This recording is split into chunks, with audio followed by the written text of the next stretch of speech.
अस्सलाम वालेकुम।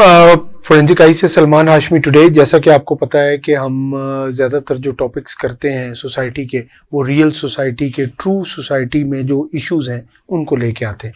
तो आज जो हमारा सोसाइटी का इशू है वो सबसे बड़ा इशू ये है कि सोसाइटी के अंदर ग्रीड बहुत ज़्यादा आ गई है। हर बंदा जो है वो ग्रीडी हो गया है। बच्चा है, माँ है, बहन है, बेटी है, बाप है, उसका बेटा है, दादा है, दादी है, हर बंदा जो है वो ग्रीडी हुआ है।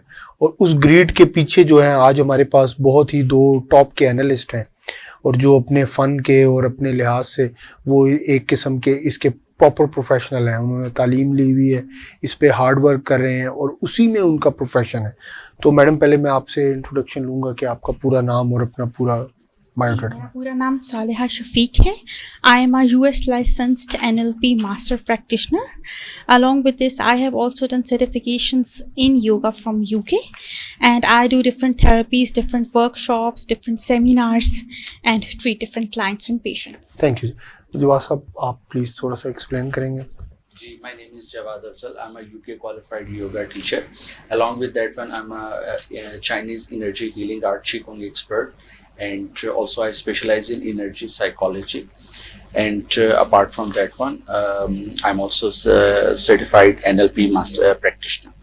अब जो हमारे दोनों गेस्ट हैं वो इतना अच्छा प्रोफेशन कर रहे हैं, इस वक्त सोसाइटी में ये कितना बड़ा काम कर रहे हैं कि बाहर के ममालिक के अंदर पूरी मिनिस्ट्रीज़ बन चुकी हैं कि सोसाइटी के अंदर जो हेल्थ के इश्यूज़ हैं और जो हेल्थ का स्पेशली ये जो सेगमेंट कर रहे हैं, इसके ऊपर इतनी फंडिंग हो रही है पूरी डेवलप सोसाइटीज़ के अंदर, क्योंकि वो देखते हैं कि हमारा जो सोसाइटी का यूथ है वो ना डिप्रेस हो और ना ही उसमें के अंदर ग्रीड हो। जैसा कि आप इंग्लैंड में जाते हैं, अमेरिका में जाते हैं, people are greedy of course, but वो जो पाकिस्तान के लेवल की ग्रीड है वो वहाँ नहीं है।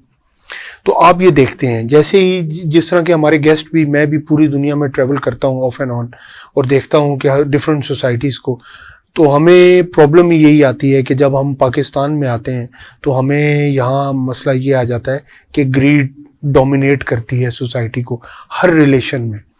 तो मैडम सालिया, पहले मैं आपसे पूछूंगा कि ग्रीड के बारे में आप थोड़ा सा एक्सप्लेन करें कि ये क्या चीज़ है और आप एज ए प्रोफेशनल इसको कैसे ट्रीट करते हैं।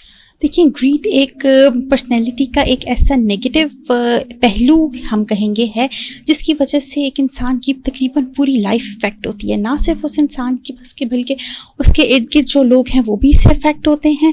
एंड अल्टीमेटली ये होता है कि वो पूरा उसका जो फुल लाइफ का एक उसका प्रोफेशनल एंड उसकी जो घरेलू लाइफ है सब डिस्टर्ब हो जाती है ग्रीड की वजह से या लालच की वजह से। डिफरेंट और नेगेटिव एस्पेक्ट्स डेवलप हो जाते हैं पर्सनैलिटी में, डिफरेंट मेंटल इश्यूज डेवलप होते हैं, डिफरेंट इमोशनल इश्यूज डेवलप होते हैं। एंगर है, एग्रेशन है, फ्रस्ट्रेशंस हैं, एंजाइटी, डिप्रेशन, ठीक है, ये सारे जो भी हमारे साइकोलॉजिकल आप कह सकते हैं कि डिसऑर्डर्स हैं, ये भी ग्रीड की वजह से डेवलप होते हैं। सो सिंपली एक अगर हम ग्रीड को रखें तो एक ग्रीड तो एक इनिशियल स्टेप है, ठीक है। Because of that grid in the personality, further उस पर्सनैलिटी में बहुत से नेगेटिव और साइकोलॉजिकल इश्यूज डेवलप होने लग जाते हैं। जवाब साहब, मैं अब आपसे पूछूंगा कि जो ग्रीड की फ़िलॉसफी है, क्योंकि मैं खुद फ़िलॉसफी का एक स्टूडेंट हूँ और फ़िलॉसफी पढ़ता हूँ, बहुत ज़्यादा फॉलो करता हूँ उसको, तो जहाँ तक मेरी रिसर्च है सर, ये 300 साल पहले कोई एक ऑथर थे, उन्होंने ग्रीड सोसाइटी के अंदर कहा कि ग्रीड इज़ गुड, ठीक है, बड़े आर्टिकल लिखे। उसके बाद फिर मिल्टन फ्रीडमैन आए, उन्होंने 1976 में नोबेल प्राइज़ मिला और उन्होंने भी इस कॉन्सेप्ट की तायीद की कि greed is good. Mother Teresa की एग्जांपल्स दी उन्होंने कि भाई वो भी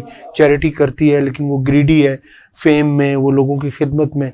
तो जो सोसाइटी थी कैपिटलिज्म वाली, उसने बैलेंस करने के लिए ग्रीड इज़ गुड का नारा लगाया और ये कॉन्टीन्यूसली 300 ईयर से लग रहा है। तो जवाब साहब, आप क्या कहते हैं कि how do you see in a profession कि आपके पास एक पेशेंट आता है और आप जब उसकी शक्ल देखते हैं आपको पता चल जाता है ये बंदा ग्रीडी है या नॉन ग्रीडी है, कैसे आप डिसाइड करते हैं? First of all, greed was actually encouraged to bring up the competition, because there was the belief that if there will be the free competition in the society, then the prices will go down and all the community and all the people will benefit from that one. This is just one aspect of the greed. What happens at the individual level is, if I talk from the ancient philosophy, the main reason, the root cause of all the greed is actually the desires. We have desire in our mind, and now once we go to fulfill that desire, there are two possibilities. One possibility is that desire will be fulfilled, and the other possibility is that desire will not be fulfilled. If that desire is not fulfilled, that causes the anger, and then it becomes a psychological problem for the individuals. If that desire is fulfilled, what happens is we go and we strive for another desire, and there is no end to the human desires. This all world cannot fulfill the desires of a single person. So we keep on trying to fulfill their desires, and the more we strive for that one, the more the problems we invite in our life. For instance, because of this greed, the jealousy comes into the life. The people start comparing themselves with the others. Even that becomes the base of the weak relationship as well, because if someone is going out for the relationship, the main hidden agenda behind that relationship is the greed to attain the things. Once the relationship's building block is the greed, then that relationship does not nourish, and the many problems come in our society. Then the people fall into the trap of the stress, anxieties, and then they start resorting to a psychiatrist, and then they come to us, and then we treat them with the different modalities, and we try to eradicate this problem from their mind. ठीक है. अच्छा सालिया, मैं अब आपसे पूछूंगा कि जो grid है, जब एक पेशेंट आता है आपके पास, क्योंकि हमारी सोसाइटी में आपको पता है 99.99% जो है वो ग्रीड है, ठीक है, और जो ब्राइब चल रही है, और फिर ग्रीड से आगे ब्राइब, फिर करप्शन, फिर मनी लॉन्ड्रिंग, और फिर ये सारे जो आगे उसकी ब्रांचेस हैं ग्रीड की, वो होती हैं. अब आप ये देखते हैं कि लोगों के पास V8 है और फिर भी वो ग्रीडी हैं, ठीक है, वो खाना भी खा लिया है फिर भी ग्रीडी हैं, उन्होंने प्रोफेशन भी ले लिया है बाय करप्शन और बाय पैसे देके और बाय हुक और बाय क्रुक. तो आपके पास जब पेशेंट आता है सालिया, तो उसके अंदर आपका जो ग्रीड टेस्ट है वो आप कितना उसको लॉन्च करती हैं, और फिर उसका जो ट्रीटमेंट आप करती हैं कि एक ग्रीडी इंसान आया है जो बेचारा human is all are good, उसमें कोई प्रॉब्लम नहीं है, अल्लाह ताला ने सबको बिल्कुल नॉर्मल पैदा किया है, आगे जो उसके जो कैरेक्टर कैरी कर रहा है वो सोसाइटी से, और जो वो परसेप्शंस ले रहा है, और जो उसके नारे लगाए जा रहे हैं, ग्रीड इज गुड, कमर्शलाइजेशन है, कैपिटलिस्टिक सोसाइटी है हमारी, ब्रांड्स ओरिएंटेड हम लोग हैं. तो आप क्या कहती हैं कि ये सोसाइटी के अंदर जो हम कैसे एक जो ह्यूमन है जो अफेक्टेड हो गया इस वायरस से, जिसको वैक्सीनेशन दे दी गई है विजुअलाइजेशन के जरिए ग्रीड की, तो आप इसकी एरेडिकेशन और उसके ब्लड में से आप ग्रीड कैसे निकालेंगे? जी, सबसे पहले तो let's discuss how the greed develops. Greed basically इंसान के अंदर डेवलप होता है थ्रू डिज़ायर्स. इंसान की जब डिज़ायर्स बढ़ती चली जाती हैं, वो उनको फुलफ़िल करता है. वो बेशक फुलफ़िल होती रहे, बट स्टिल वो आगे से आगे बढ़ता है और मज़ीद डिज़ायर्स की फुलफिलमेंट की तरफ जाता है, ठीक है, और वो हमेशा अनफुलफिल्ड ही रहता है. क्यों? बिकॉज उसकी जो डिज़ायर्स होती हैं वो बढ़ती जाती हैं. अगर वो एक चीज़ अटेन करता है, वो उससे नेक्स्ट स्टेप की तरफ मूव करना चाहता है. नेक्स्ट स्टेप क्या आता है? उससे आगे बढ़ना चाहता है. बेशक उसकी डिज़ायर्स फुलफिल हो रही हैं, but still because of the greed he wants more and more का कोई एंड नहीं होता, ठीक है. जब हमारे पास कोई पेशेंट आए, कोई क्लाइंट आए हु है सच प्रॉब्लम, जिसमें लगे कि इनको ग्रीड का एक प्रॉब्लम है, सो उसमें अंडरलाइंग जो एक मेन उनकी पर्सनैलिटी में चीज़ आ रही होती है वो ये होती है कि ही और she has a long list of desires and a long list of wishes, ठीक है. कुछ उसमें से जेन्युइन होती हैं, जस्टिफाइड होती हैं, कुछ जो होती हैं वो जस्टिफाइड नहीं होती. या हम एक इसमें मैं आपको इंग्लिश का एक वो प्रोवर्ब है कोट करूंगी, फर्स्ट डिजर्व देन डिजायर. क्या बात, राइट. अब आप जो डिजर्व करते हैं, जब तक आप वहां तक डिजायर करते हैं, things go fine, but once आप डिजायर करना शुरू कर देते हैं उस लिमिट से आगे जिससे कि आप डिजर्व करते हैं, वहां पे प्रॉब्लम अराइज होती है. Then the greed develops. जैसे ग्रीड आती है, इसके साथ एक एट्रीब्यूट आता है पर्सनैलिटी में, and that attribute is jealousy. Okay. Jealousy factor साथ आ जाता है एंड वो पूरी की पूरी एक इंसान की पर्सनैलिटी को स्पॉइल करना शुरू कर देता है. सो जब हम काम करते हैं किसी ऐसे इंसान के ऊपर तो हम थोड़ा सा पहले उसको ये एहसास दिलाते हैं कि व्हाट ही और she is and what he और शी कैन डू. राइट, जब हम एक जस्टिफाइड लिमिट्स में रहकर आगे बढ़ते हैं so things go natural and things go positive with us. But जब हम एक अपने डिजर्वेबल ऑब्जेक्टिव से हट के डिजायरेबल ऑब्जेक्टिव की तरफ जाते हैं जो कि हमारे लिए मतलब जिसके हम कैपेबल या कैपेबल नहीं होते या हमारे अंदर उसकी एबिलिटी नहीं होती, फिर भी हम वो चीज़ अटेन करने की कोशिश करते हैं, तो फिर ग्रीड, जेलसी एंड ये फैक्टर्स. जवाब साहब, मैं अब आपसे पूछूंगा क्योंकि अभी सोसाइटी के अंदर इशू ये है कि जब ह्यूमंस वैक्सीनेटेड हो जाते हैं ग्रीड से, उसके बाद क्या होता है कि कॉरपोरेशंस में वो ग्रीड आ जाती है. जब वो कॉरपोरेशंस में ग्रीड आ जाती है उसके बाद क्या होता है कि ये फिर गवर्नमेंट्स में ग्रीड चली जाती है. जब गवर्नमेंट्स में ग्रीड चली जाती है वो फिर कॉन्टिनेंट्स में, और जो पावर ग्रुप्स हैं हमारे मल्टीपोलर जो ग्रुप्स हैं जो पूरा वर्ल्ड चलाते हैं, वो फिर देखते हैं कि यार कौन सा ग्रीडी ग्रुप है. They sit in western culture is a greedy group. अब हम जब चाइनीज कल्चर के अंदर जाते हैं, हम रशियन कल्चर के अंदर जाते हैं, वहाँ ग्रीड नहीं है. वहाँ पीपल आर, आपको पता है स्ट्रक्चर ही हो रहा है. Everybody get benefits, everybody get a house, everybody get a food, everybody get a medical. So they उनमें वो ग्रीड नहीं है. अब जवाब साहब, इसमें आप क्या कहते हैं कि एक अगर हम सोसाइटी का एक ह्यूमन आपके पास लेके आते हैं, आप उसका ट्रीटमेंट कैसे स्टार्ट करेंगे जवाब साहब? जी, एक तो ये कि वैसे अगर हम वेस्टर्नर फिलॉसफी की अप्रोच की बात करें, इसके मुकाबले में एक जापानीज स्टाइल ऑफ मैनेजमेंट भी है. उसमें जो है लाइक अपने एम्प्लॉयज़ के साथ एक ठीक है एक कंपटीशन, फेयर कंपटीशन की वहाँ पे बात होती है, लेकिन उसके साथ साथ चूँकि ग्रीडीनेस का एलिमेंट वहाँ पे नहीं है, they are so compassionate with their employees as well. जहाँ पे एम्प्लॉयज़ के साथ वो कंपैशनेट होते हैं वहाँ पे the management is good, the output of the employees is very good, the productivity and the efficiency of the employees is beyond, it's really remarkable. तो एज अ रिजल्ट उनकी आउटपुट और उनकी प्रोडक्टिविटी, उनका sales volume और उनका materialistically अगर देखा जाए तो they have the tremendous output in that way. ठीक. और इवन क्या वेस्टर्नर्स भी जो है इस स्टाइल को जो है स्टाइल ऑफ मैनेजमेंट को दे आर अडेप्टिंग इट. अगर मैं इंडिविजुअल लेवल के ऊपर बात करूं तो ये greediness ultimately the first thing it does it इंसान के अंदर से कंपैशन को निकाल देता है. हम जब कंपैशन को निकाल देते हैं तो उसका एक बहुत बड़ा इम्पैक्ट हमारे ऊपर जो सबसे पहले आता है वो ये आता है कि we stop living in harmony with others people around us. हम आइसोलेशन में नहीं रह रहे, हमारे इर्द गिर्द लोग हैं, एनवायरनमेंट है. जब हम डिसहार्मनी में जाते हैं तो हमारे अंदर डिफरेंट इस ग्रीड की वजह से जेलसी पैदा होती है, अनफेयर कंपटीशन पैदा होना शुरू हो जाता है और एज अ रिजल्ट इसकी वजह से डिसहार्मनी क्रिएट होती है. इस डिसहार्मनी की वजह से फिर हमारे माइंड एंड बॉडी के अंदर टेंशन क्रिएट होती है और टेंशन कॉजेज द स्ट्रेस. अब जब ये कॉन्टिन्यूसली होता है तो फिर स्ट्रेस की वजह से, एज इट इज कॉल्ड कि stress is the biggest killer in our society right now. Stress की वजह से बहुत सारे डिफरेंट प्रॉब्लम्स आने शुरू हो जाते हैं, मेंटल प्रॉब्लम, रिलेशनशिप प्रॉब्लम्स. जब ऐसे लोग हमारे पास आते हैं तो हम उनको डिफरेंट वे से ट्रीट करते हैं. सबसे पहले हम उनको डिफरेंट मोडालिटीज यूज कराते हैं जिसमें number 1 modality is the breathing, क्योंकि जब स्ट्रेस होगा बिकॉज ऑफ द ग्रीड तो ऐसे बंदे की जो है वो ब्रेथ रिदम जो है डिस्टर्ब हो जाता है.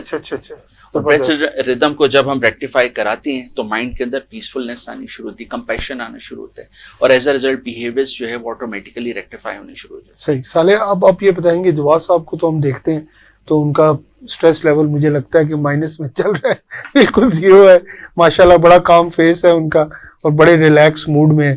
तो ये देखें, ये है आपके पास एक लिविंग एग्जांपल कि खुद भी योगा टीचर हैं, खुद भी माशाल्लाह अपनी थेरेपीज कर रहे हैं और खुद अपने आप को माशाल्लाह केमिकल, जैसा कि वो राइटर हैं और एक बहुत अच्छे स्पीकर हैं, उन्होंने बड़ा अच्छा एक्सप्लेन किया है कि body is a chemical composition, कि आपका अगर केमिकल ठीक है और क्योंकि मैं तो जवाब साहब आपको पता है अनपढ़ आदमी हूँ, मुझे तो इस बारे में, इस टॉपिक के बारे में कुछ पता नहीं है, तो मैं आपसे सीख रहा हूँ.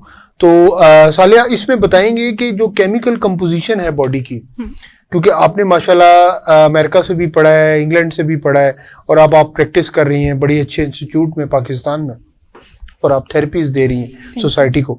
और हमें ये बताएंगे जो केमिकल कंपोजिशन बॉडी की जब आउट होती है कि एक लोग एक सिचुएशन सोच के खुश हो जाते हैं, वही एंटरटेनमेंट लेके इंसान खुश हो जाता है, लेकिन जब वो उस मोड में नहीं होता, उसको दोबारा आप सरीना या आप कहीं भी लेके जाते हैं, वो उस मोड में नहीं होता, ही डोंट फील हैप्पी। तो इसकी क्या सालिया, इसकी क्या रीजन है? हाउ ये बॉडी का जो केमिकल है माइंड का, ये कैसे, किस तरह, क्या इसमें क्या कंपोजिशन है, क्या प्रॉब्लम्स हैं कि ग्रीड, मनी लॉन्ड्रिंग, करप्शन, ये क्या वायरस घुस जाता है अंदर और ये क्या करता है? देखिए इसमें होता ये कि हमारा माइंड और हमारी बॉडी जो है ये दोनों बेसिकली इंटरकनेक्टेड होते हैं। If there is something wrong in our mind तो उसका इम्पैक्ट हमारी फिजिकल बॉडी या हमारे फिजिकल बीइंग पे भी आता है। On the contrary other way भी है कि अब जब हमारा कोई फिजिकल लेवल पे कोई हमारी बॉडी में इशू होता है तो हमारा माइंड भी उसकी वजह से डिस्टर्ब हो जाता है। अब जब अगर हम बात करें कि एक चीज़ की कि अगर एक इंसान है जिसमें ये ग्रीड या ये एस्पेक्ट्स पर्सनैलिटी में क्यों आते हैं, तो देखें इसमें जैसा मैंने पहले भी बात की कि जेलसी, compete करना दूसरों से, डिफरेंट फैक्टर्स हैं जो कि कंट्रीब्यूट करते हैं। और ये ग्रेजुअली ऐसा इंसान जो इन कंपटिशन्स में पड़ता है वो हमेशा अनफुलफिल्ड एंड डिससेटिस्फाइड रहता है। जब आप सेटिस्फाइड नहीं होंगे you can not be happy.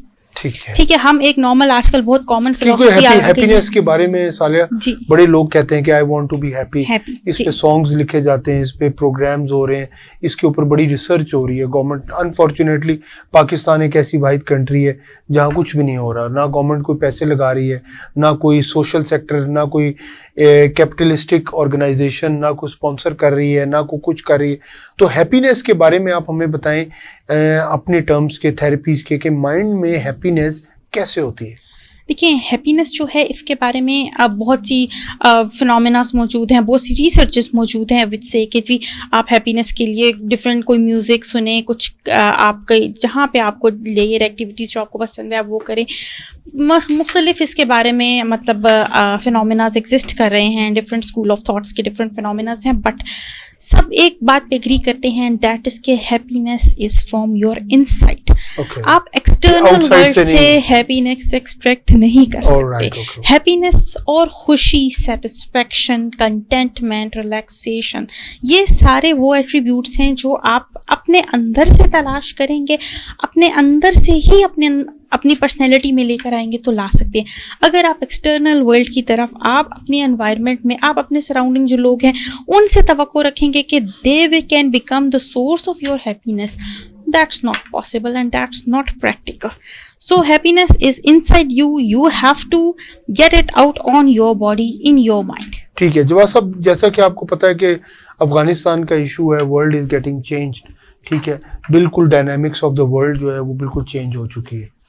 अभी आप जवाब साहब ये बताएं हमें कि ये जो चेंज आई है पूरे वर्ल्ड के अंदर, कैपिटलिज्म को थोड़ा सा हटे हैं हम, सोशलिज्म की तरफ हम आना चाह रहे हैं, और उसके बारे में आपको पता है हम चाइनीज़ फ़िलासफ़ी को, हम रशियन फ़िलासफ़ी को, और हम जो अदर मैक्सिको है, इस तरह की कंट्रीज़ को, ब्राज़ील को हम फॉलो करना चाह रहे हैं। Biggest economy in the world है, 5th पे। तो अब आप सर इसमें क्या कहते हैं एज ए नेशन, क्योंकि हम नेशन बिल्डिंग कर रहे हैं पाकिस्तान के लिए, हम एक नेशन बनाने की कोशिश कर रहे हैं, ये हमारा मोटिव है, पाकिस्तान के लिए हम काम कर रहे हैं, और अनफॉर्चुनेटली हम अपनी कॉस्ट पे कर रहे हैं। इसमें हमें गवर्नमेंट की कोई सपोर्ट नहीं है, सोशल सेक्टर की कोई सपोर्ट नहीं। तो जवाब साहब ये बताएंगे कि एक अच्छी नेशन बनाने के लिए जो हमारी यूथ है उसको हमने किस मोड में लेके जाना है कि जिससे वो हैप्पी भी रहें, एक मेंटली हेल्दी सोसाइटी हो हमारी, और जो मेंटली वर्क फोर्स है वो हमारी हेल्दी हो, ताकि, क्योंकि आपको पता है हमारा जो मेजर सोसाइटी का सेक्टर है वो हम अपनी लेबर को बेचते हैं बाहर की मुल्क की कंट्री में, वहाँ से वो रेवेन्यू आते हैं और हम कंट्री चलाते हैं, because we don't produce anything. तो लेबर ही है हमारे पास और हम लेबर पे ही वर्क करना चाह रहे हैं। तो जवाब साहब क्या कहते हैं आप कि हम एक अच्छी मेंटल हेल्थ सोसाइटी कैसे डेवलप कर सकते हैं? जी, a nation stands by values. हमें एज अ नेशन कुछ अपनी वैल्यूज पहले डिटरमिन करनी पड़ेंगी, और जब हम when we will be standing by that values तो फिर उसके बाद जो है वो एज अ इकोनॉमी भी और एट इंडिविजुअल लेवल भी वी कैन प्रॉस्पर। मुझे इस पे यहाँ पे एक एग्जांपल याद आ रही है, वर्ल्ड वॉर 2 के बाद जब जापानीज इकोनॉमी जब शटर हो चुकी थी बिल्कुल, तो उसके बाद वहाँ के इंडस्ट्रियलिस्ट ने अपनी गवर्नमेंट से रिक्वेस्ट की कि हमें जो है वो अमेरिकन डॉक्टर एडवर्ड डेमिंग उनका नाम है, कि उनको बुलाया जाए और वहाँ पे आके क्वालिटी कंट्रोल प्रिंसिपल्स के बारे में बताएं।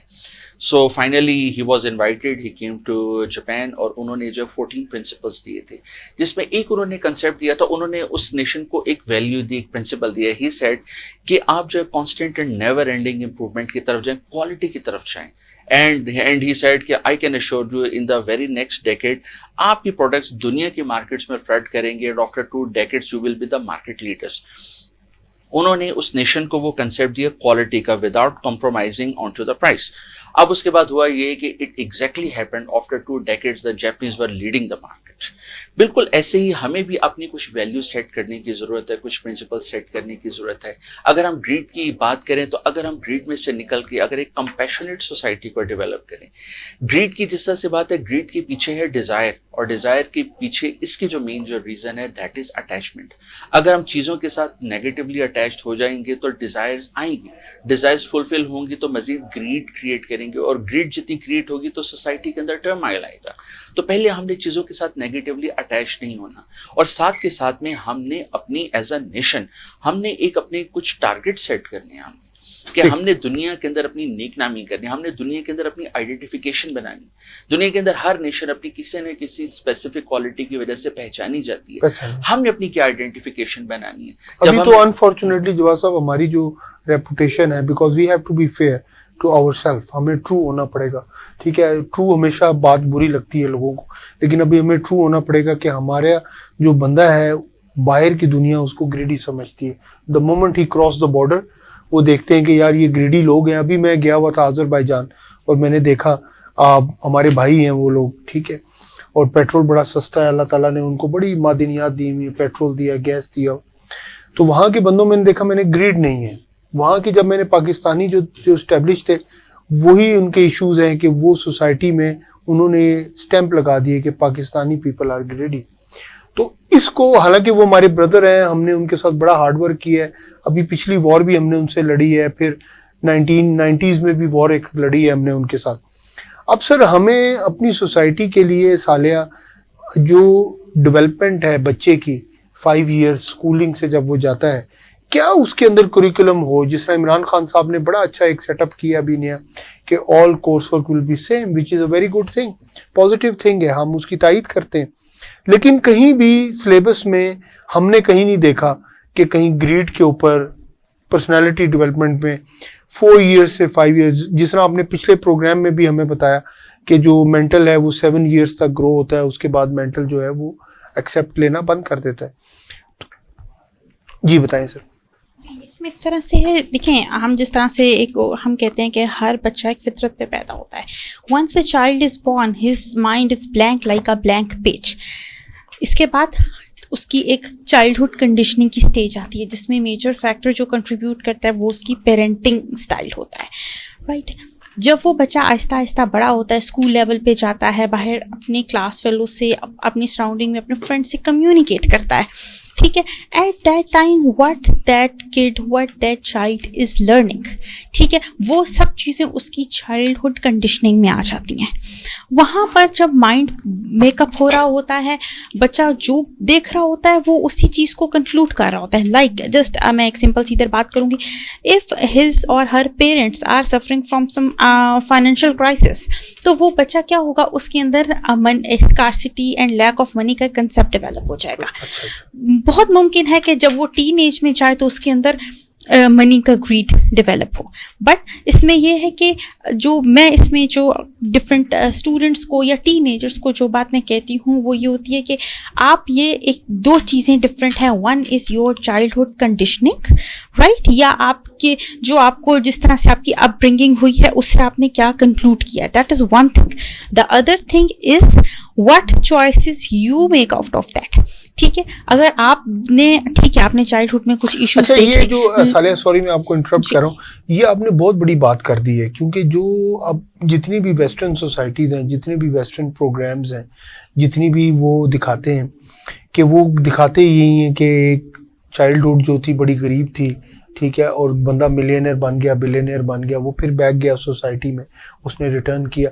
तो ये आप क्या कहती हैं कि अगर कोई गरीब भी है तो इट डजंट मैटर, ठीक है, क्या वजह है उसकी कि उसको अमीर होके एक अच्छा इंसान बनना है? यस बिल्कुल, एंड ये बिल्कुल this is the point, right. आपका जो चाइल्डहुड है, जो आपने बचपन से चीज़ें देखी हैं, that all is not the whole life, ठीक है। उनको बेस बनाकर आप उन्हीं के मुताबिक अगर आगे चलेंगे तो मुमकिन है कि आप अपनी लाइफ में सक्सेसफुल ना हो पाएं, बिकॉज वक्त के साथ साथ सिचुएशंस चेंज होती हैं। स्मार्ट चॉइसेस की तरफ आना चाहिए, इंस्टेड ऑफ कि आपने जो अपने बचपन में कुछ चीज़ें कंक्लूड कर ली हैं, आप उस तरह से बिहेव करें और मूव करें। So go on with smart choices instead of just moving up with the way you have been conditioned. ठीक, अच्छा जवाद साहब ये बताएंगे आपके जो सालिया ने बड़ी अच्छी बात की है कि हम जो डिसीजन मेकिंग्स कर रहे हैं, ठीक है, जो मेंटल जब बंदा सिक हो जाता है उसका जो डिसीजन मेकिंग है वो बड़ा आउट ऑफ ऑर्डर हो जाता है, he can not make good decisions.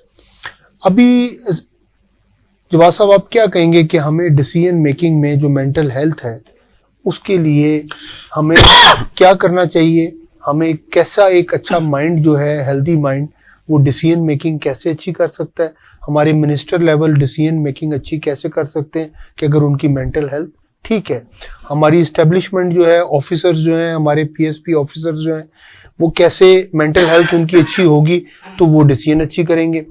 हमारे जो सीएसएस ऑफिसर्स हैं जो हमारी गवर्नमेंट रन कर रहे हैं, उनकी अगर, अब मैं काफ़ी ऑफिसर से मिला हूँ, जब मैंने उनके साथ फ्रेंडशिप है हमारी, तो मैंने देखा है कि दे आर सिक, मेंटली सिक हो गए हैं वो बेचारे।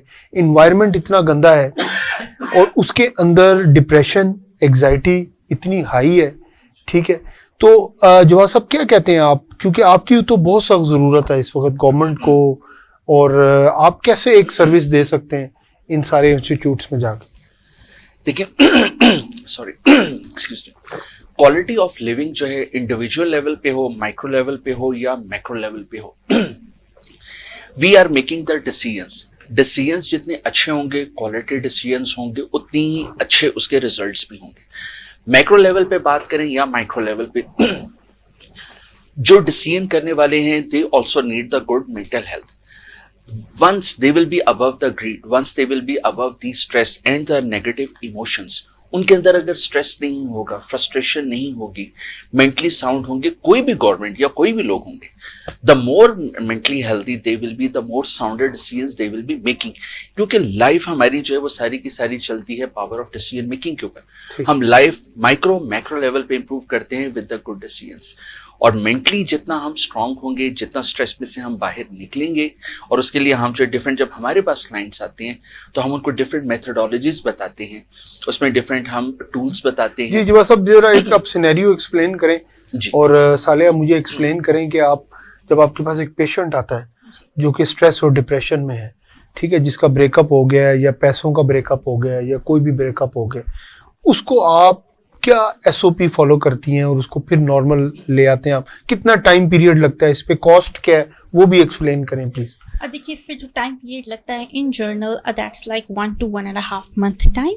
ठीक है। नॉर्मली ऐसे जो पेशेंट्स आते हैं, कोई भी किसी किस्म का भी जिनके साथ कोई इशू हुआ होता है पास्ट में, कोई डोमेस्टिक लेवल पे कोई कन्फ्लिक्ट, कोई ऑफिस प्रोफेशनल लेवल पे ऑफिस में कुछ, या कहीं पर भी किसी तरह का, नॉर्मली ये होता है कि इसमें ग्रेजुअली उनके अंदर एक रिपेंटेंस डेवलप हो चुकी होती है कि हमारे साथ इस तरह हुआ एंड आगे से हमने यू रिएक्ट किया and everything stuff like that. ठीक है, हम इसमें से जो एक मेन एट्रीब्यूट उस वक्त उनकी पर्सनैलिटी में आ चुका होता है, that is the poor me concept. ठीक है, मैं बेचारी या मैं बेचारा और मेरे साथ ये हो गया। ठीक है, जहां पर ये पुअर मी का कंसेप्ट इंसान के अंदर आ जाता है, वहां पर वो आगे नहीं बढ़ पाता। Okay, वो okay, बार okay, बार okay. उसका माइंड पास्ट की तरफ जाता है और उस पास्ट में मैं वो एक गरीब था, रिपेंटेंस, मेरी मैं belonging, बेचारा, मैं मेरे बेचारा, साथ यूं हो मेरे गया, साथ मेरे ये हो साथ गया, यूं हो गया। जी, ठीक है, ठीक। उसके बाद इवन जब वो अपने फ्यूचर में भी रॉन्ग डिसीजंस लेता है और कोई उसे पॉइंट आउट करता है that this was your mistake, तो वो अगेन अपने पास्ट पे जाता है कि नहीं, मेरे साथ इनफैक्ट जी पहले यूं हुआ था, इस वजह से अब यूं हो गया, राइट? और मेरी इसमें कोई गलती नहीं है, मेरी साथ ही ऐसा हुआ, मेरी शायद किस्मत ही खराब थी, या मैं खुद ही इस तरह था, या मेरे इर्द गिर्द के लोग ठीक नहीं थे।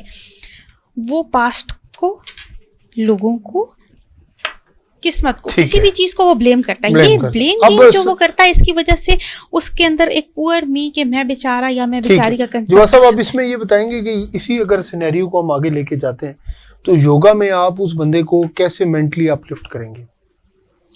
If it's regarding the stress है, फॉर इंस्टेंस, हम उसमें देखिए हमारे जितने भी मेंटल इमोशंस हैं, they all are dependent on. Sir कितना टाइम पीरियड कितना लगेगा जी, इसमें? ऑलमोस्ट इसमें तकरीबन इट डिपेंड्स। बाजों का 2 सेशंस के अंदर अंदर भी मामला क्लियर हो जाता है। Some time it takes from 4 to 5 sessions. ठीक है, in the time period we are talking about like 1 to 1.5 month, but उसमें जो है नॉर्मल हो जाता है सर। जी हाँ जी। जी, thank you, God bless you, have a nice day, God bless you, bye bye.